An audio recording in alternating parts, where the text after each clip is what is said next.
So my name is Bridget Dhuinn.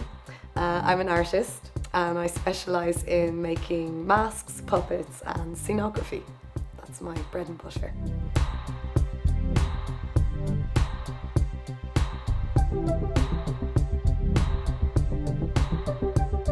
It probably started when I was 12.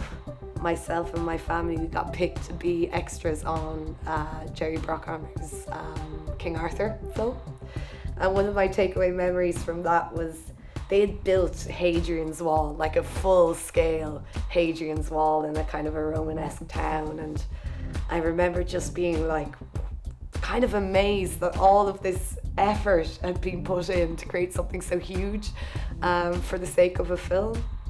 And just seeing what went into making a film and that kind of artistic side of it, and how every morning the costume people would come in and we'd get dressed in we were all peasants and we'd be in our peasants' clothes, and the makeup would come in and put cream in our hair and dirt on our faces, and I just thought it was really just great. So I would say it started there. From there I got involved as a teenager with a group called Young Irish Filmmakers who are based in Kilkenny, and they work with young people and kind of teach them to make films. So you could go in on a Wednesday and do a director's class. On a Friday they started doing a set design costume class. So I was kind of focusing in there. Whenever we would make a film, I was always kind of doing the set design, costume stuff. And I just loved it. So I was really lucky that from kind of 15, 16, I started practicing set design.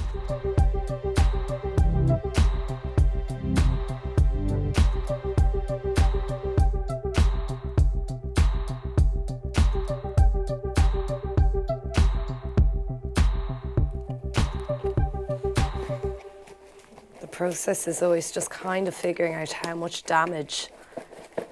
Oh, that feels, God, that's a miracle. I must say, I think that's the easiest a mask has ever come off for me. So here we go. Wow, there she is. Sometimes I like to use the mirror because I can see myself in it. I'd say maybe I spent 3 days maybe doing her, maybe just 3 evenings, you know. Maybe one evening getting the basic shape, and then I'd say maybe 2 more evenings just kind of changing things, being like, oh, I don't like the lips, or I don't like the nose, or I might change the eyes a little. This paper is the best kind to use for paper mache because when you tear it, the edges are kind of hairy, if that makes sense. And what that helps with is that it just blends it in to the other layers. Excellent. Now her little chin job is done.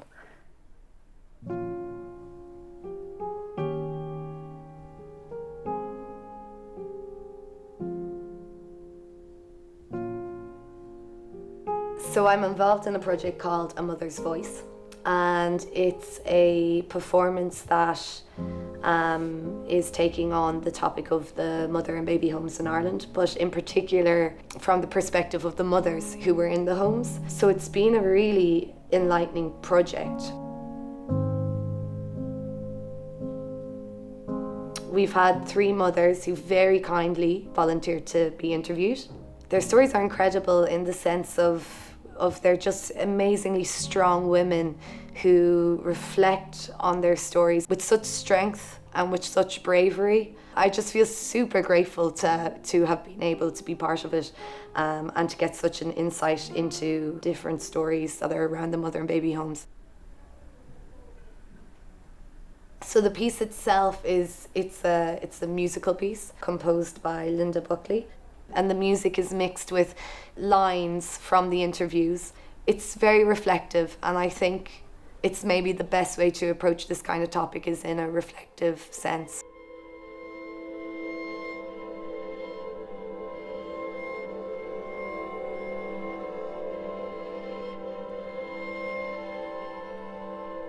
We were known as fallen women, and the nurses had a title of unnuptials for us because we were not married. The music kind of allows you to just kind of inhabit that world for a little while, in a way that's really accessible, because music just is accessible in that way, and the music is beautiful.